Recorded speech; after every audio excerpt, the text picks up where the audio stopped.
Last topic is what we discussed during our strategy meeting is how can we make sure that there is a future for the group, because a couple of people are already for a long time in the board. They're also not the most young people on this planet.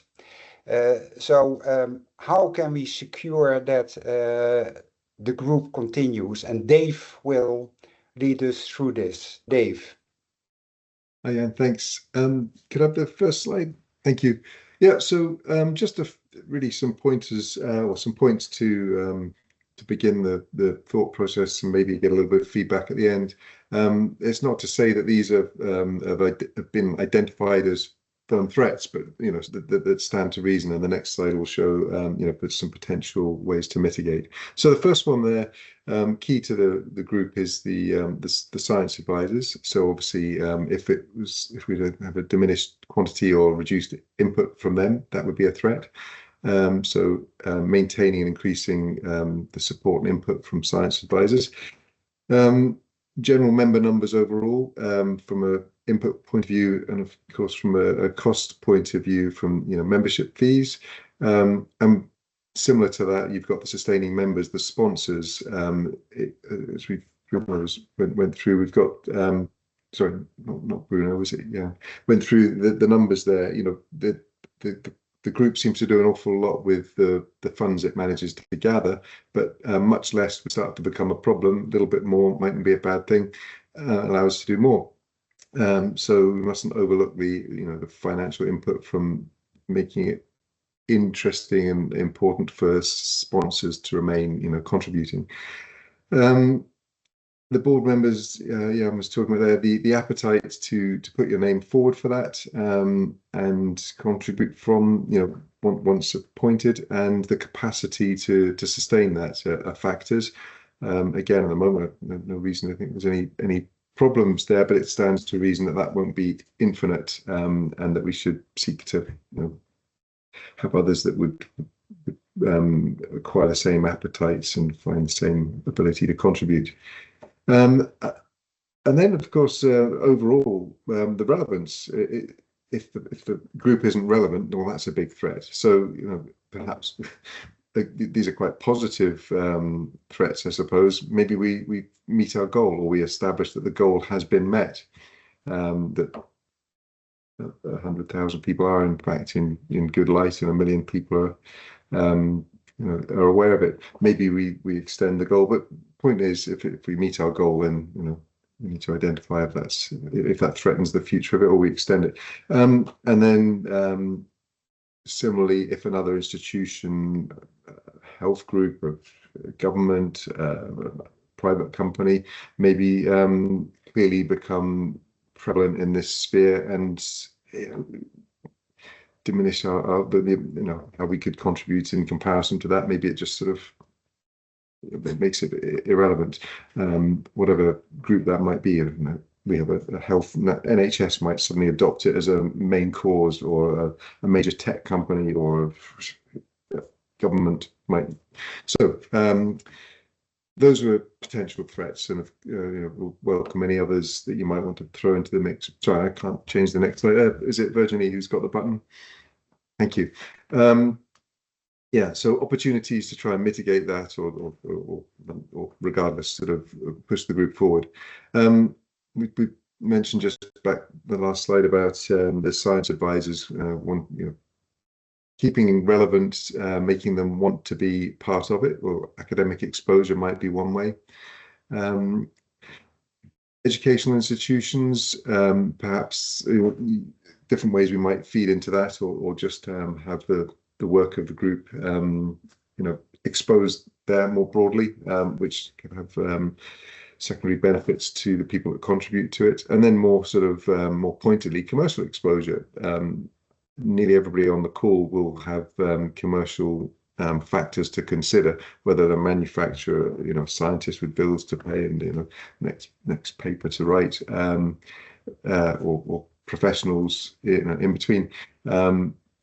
Perhaps the group enhances, along with teaching them and sharing learning, enhances their commercial standing.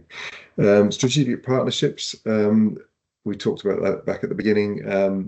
A solid network of those should surely help to provide resilience going forwards.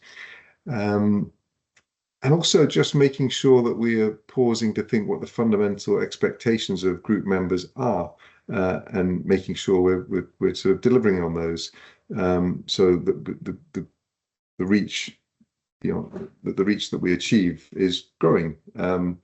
The regular, relevant, fresh educational collateral is coming out, that we're not sort of dropping off on that, or it's becoming stale or repeating itself, and that that we're utilizing it effectively, and that we can demonstrate that it is still pertinent, that it's useful, it's making a difference, that the work is being used productively, and making a difference in the real world. So case studies, that kind of thing, papers written, and articles, that sort of thing, keeping it stimulating for people to want to be a part of. So these are just some bits to stimulate conversation, that maybe in the next part you want to, Virginie opens it up to the wool clap thing, that you might want to throw words out there that either highlight the risk, or ways to mitigate that risk opportunities. So well, read out what it says there. What comes to your mind that we should do to create the sustainable good light, sustainable, resilient going forward? So I think you can fire up as many words as you want separately. So words that come to mind that we should go away and think about in order to protect the group going forward, to provide resilience going forwards. So that was my bit. I see the idea of creating a good sleeping day. There is a global international day, or actually a week of sleep. That's always at the end of March. And that's worldwide. But we might, of course, try to join there. Maybe that's also interesting for Roger to discuss with the BSS. That's great. Thank you, everybody, for these suggestions. Yeah, so I'll leave it back to you to decide when to close off after these. That's my bit done. Thank you. Yeah, and I think it's your turn now. Your microphone is off. Yeah. I just was type in my suggestion. Oh, sorry. Yeah. If any one of the attendants wants to join the board, or knows somebody who might be interested, then I send that in. Yeah. Then please send me a mail. I think we are around ending this meeting, so we managed ourselves through the agenda.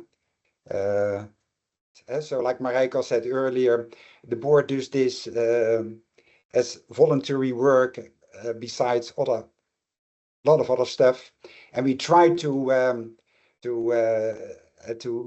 improve ultimately the lives of billions of people who have indoor jobs shielded from daylight, and that there's a reasonable correlation between the fact of not having enough light during the day and too much light in the evening, and, for example, a poor sleep. It's not 100% proven that's the root cause, but there is a correlation. And I personally believe that that correlation is so strong that you could even talk about a root cause. But and we will definitely continue, we have the energy continue on this field. So I think you all, if there are no other comments, then I probably close the meeting now, neatly in time. I know we're all busy, so we need to run off to our next appointments and meetings. So I wish you all luck, and I thank all the participants for their participation in kind by supporting us, but also in the money we needed to do our efforts. Also the science advisors for all their advice, and to keep us straight, because we all still, at least the board members, believe in science. So whatever we say must be backed by scientific evidence. And of course, our partners. We do have a few partners, strategic partners as well, like the IALD, who have been of great support in spreading our message. So thank you all for your kind attention, and hope to meet you in person or at least see you at one of the upcoming group meetings. Thank you all.